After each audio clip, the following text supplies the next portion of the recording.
Ce qui a eu l'impact sur mes études, c'est le décès de mes parents. Le dernier, généralement chez nous, le dernier devait être là et puis on s'occupe de lui. Mais ça, c'est le dernier fainéant en fait. Les derniers quoi? Fainéant. Ah d'accord, ok. Moi, je suis un dernier qui est devenu le premier. Parce que je me suis battu même toujours pour la famille. Je ne suis pas resté là à dire que oui, je suis le dernier de la famille, ils vont s'occuper de moi, non. Ma mère a perdu tous ses enfants.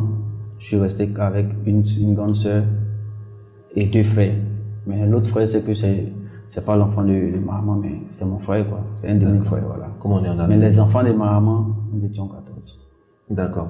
Alors aujourd'hui, on connaît le Jules Bécaud sur les réseaux sociaux, quelqu'un d'assez ouvert, quelqu'un d'assez accessible, quelqu'un aussi qui bouge beaucoup. Et moi, je me demande toujours, quand c'est comme ça, quand j'ai affaire à un personnage, une personnalité comme ça, je me demande toujours à quoi ressemblait l'enfance de Jules Bécaud. Jules Bécaud, enfant, ça ressemble à quoi? Comme je l'ai dit, tu sais, quand tu grandis dans une famille nombreuse, tu ne peux qu'être courtois envers tout le monde, en fait. Généralement, les gens qui sont enfermés, c'est les gens qui sont enfants uniques, n'ont pas vu beaucoup de personnes. Et moi, je ne suis pas habitué à être seul. Il me faut toujours des gens autour de moi. Être avec des gens, c'est comme une famille, quoi. Voilà. Donc, mon enfance, et puis maintenant, rien n'a changé. Rien n'a changé. Ouais. D'accord. Mais est-ce que c'est... Sauf qu'à l'enfance, il était plus insolent que maintenant. Voilà, c'est ce que... Plus insolent. Oui, très insolent. D'accord. Quand tu dis insolent, c'est-à-dire tu respectais personne, Je respectais ceux qui me respectaient. Déjà enfant. C'est-à-dire que quand tu fais erreur nette, là, tu vas voir ma position, quoi. D'accord. Tu parlais mal, c'est ça? Ou bien c'était la bagarre? En quelque sorte, parce qu'on me frappait beaucoup pour ça. Je parlais pas mal, j'étais direct. D'accord. Tu peux voir un grand frère qui peut-être, il est vilain, là. Tout le monde a peur de dire qu'il est vilain. Moi, il dit qu'il est vilain. D'accord. Et ça, c'est au primaire, au collège? Depuis même là-bas même. D'accord. Depuis petit. Et ça n'a pas... Est-ce que tu penses... Il y a un vieux père du nom de Saïri en 4e, 98, quand j'étais en 4e, il m'a interdit la classe. Parce qu'il y a eu, c'est moi ceux qui a eu à lui dire, vilain là, tu te prends pour qui donc? Il m'a interdit la classe. Après, c'est réglé, c'est rentré en ordre et puis je suis devenu son bon petit. D'accord. Est-ce que cette attitude, quelque part, a eu un impact sur tes études, d'une manière ou d'une autre? Non, jamais. Ce qui a eu un impact sur mes études, c'est le décès de mon grand frère. C'est qui? Ce qui a eu l'impact sur mes études, c'est le décès de mes parents. Mes grands frères, mes grandes sœurs, c'est eux qui s'occupaient de moi. Mon père est décédé en 93. Et donc, c'est mon grand frère qui a pris le relais. Attends, en 93, je passais déjà au CE2. Du coup, celui qui a pris le relais, il est décédé. Donc, j'ai fait comment? C'est ce qui a fait que ça a un peu joué sur mon année scolaire. Aujourd'hui, tu es un homme public, tu es une personnalité publique. Comment débutent tes activités dans le show business? Par quoi tu commences? Comment tu arrives au show business? Comme je disais, par rapport à mon année scolaire, c'était un peu chaud. Voilà, à quel niveau? Quelle classe? Au niveau, quand on dit c'est chaud, là, c'est finance. Sinon, ah, d'accord, c'était chaud financièrement. Voilà. Ok, mais ceux à qui quelle me connaissent, classe? qui me suivent depuis, moi, depuis CP1 jusqu'au CM2, j'étais premier de ma classe. Ah. Et quand j'étais au collège, on nous ramenait au primaire là-bas pour nous montrer aux jeunes qui sont au CM2 là-bas. Vous voyez le petit là, voilà. Et on nous prenait pour exemple. Donc tout a commencé à être difficile pour moi quand je suis arrivé en 4e. Déjà, en classe de 4e, c'est là où on devient bandit. Moi, j'étais vraiment pas cadré. Hein. En 4e, j'étais pas cadré. Pourquoi on devait bandit en 4e? Je sais pas, parce que tu te crois déjà grand au collège et autres. Okay. J'ai remarqué ça, et puis bon, moi, ça a joué sur ma carrière, enfin, sur ma vie scolaire. Donc, après ça même, on m'a renvoyé en 4e. Hein. Je n'ai pas dit à mon grand frère, parce que moi, il vivait, je lui ai pas dit qu'on m'a renvoyé.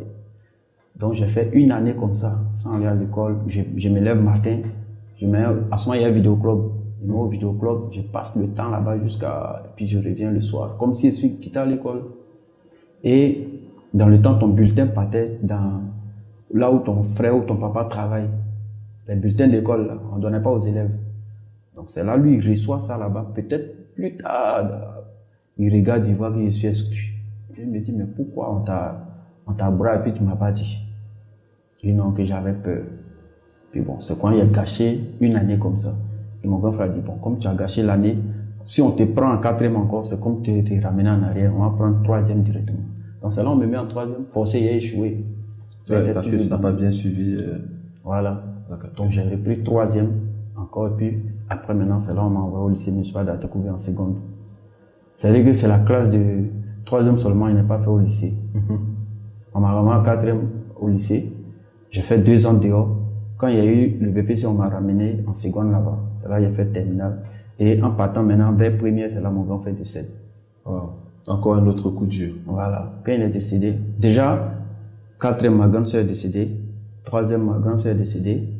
Seconde, j'ai perdu encore une personne. Wow. Maintenant, là, en première, là, c'est là mon grand frère est décédé. C'est là, Beno, lui, il était mon ami en seconde. Et chaque fois que j'arrivais... Serge Beno. Oui, on s'est connus en seconde. Mais il était dans une autre classe. Il n'était pas mon ami. On ne se parlait même pas. Il était trop choqué pour nous. Voilà. Déjà, en seconde, lui, il avait le téléphone. Il y avait une autre fille dans notre classe aussi qui avait le téléphone. Moi, mon ami, Vanier Stéphane, il parle rarement de lui parce que lui, il gère son champ de cacao. Maintenant, on va voir. Mais on s'appelle, on se voit souvent quand il est à Abidjan. Et lui et moi, on était prêts à en découdre avec Beno parce qu'il venait dans notre classe pour chercher une autre fille. Donc c'est comme ça, quand on arrive en première, moi on me met dans la même classe avec Beno, puis mon ami on le met, parce que quand vous arrivez là on vous divise, pour ne pas que les mêmes personnes là se suivent. Effectivement. Et puis je reste en première maintenant avec Beno. Quand on fait première A, là, il n'y a pas beaucoup de garçons là-bas, que des filles. On t'a oublié. Donc là maintenant tu as l'embarras du choix. Non, je suis là maintenant et puis bon après, Beno m'invite souvent à la récréation, viens on se voit, tout quand on sort. Moi, il me fait d'abord quoi. Parce que moi, après, j'ai parti à l'école comme ça, sans rien, sans transport, sans déjeuner, rien. Il vais à l'école comme ça. Après, Benoît est devenu mon mentor, il est devenu mon frère. Son déjeuner, on mange ensemble. C'est des trucs qu'on fait ensemble. Tout. C'est comment on s'est connus. Donc, c'était dur. On est parti en fait terminale. Arrivé en terminale, le bac n'a pas marché. Jusqu'à on a repris encore. Donc moi, on m'a envoyé maintenant au CBCG de Cocody. Et puis Beno lui dit non, que lui va faire la musique, il va faire arrangement. Donc quand il quitte à l'université, il vient le trouver. Il dit c'est comment là-bas?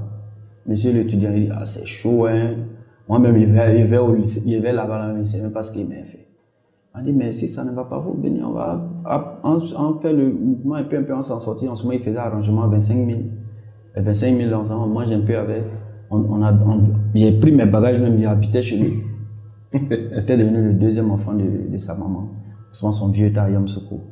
Et son vieux est venu un soir, la vieille l'a appelé pour lui dire ah, tu as un 2e fils. Hein. Que c'est un petit gourou, c'est l'ami de Guy. Il dit ah, mais c'est bien. Là au moins Guy ne va pas rester seul parce que lui il est seul aussi à la maison. Unique. Il est enfant unique. Ah, d'accord. Il est seul. Il y a ses cousines qui étaient à la maison. Il y a sa demi-sœur aussi qui est là, mais lui, il est toujours dans la chambre, sur son ordinateur. Il est seul, en fait. C'est pourquoi le gars, il est beaucoup timide. Donc, c'est comment il s'est rentré dans sa vie. Et puis, on a commencé le showbiz ensemble. Donc, lui, il fait l'arrangement. Pendant ce temps, toi, tu fais quoi? Moi, il m'a demandé d'apprendre un instrument, guitare, ou bien tu dis, moi, il est devenu acteur, qu'il est allé au States. D'accord. Déjà donc, à ce stade-là. Voilà. Donc, quand il arrange, moi, je suis assis seulement, je le regarde. Je l'encourage en tout cas.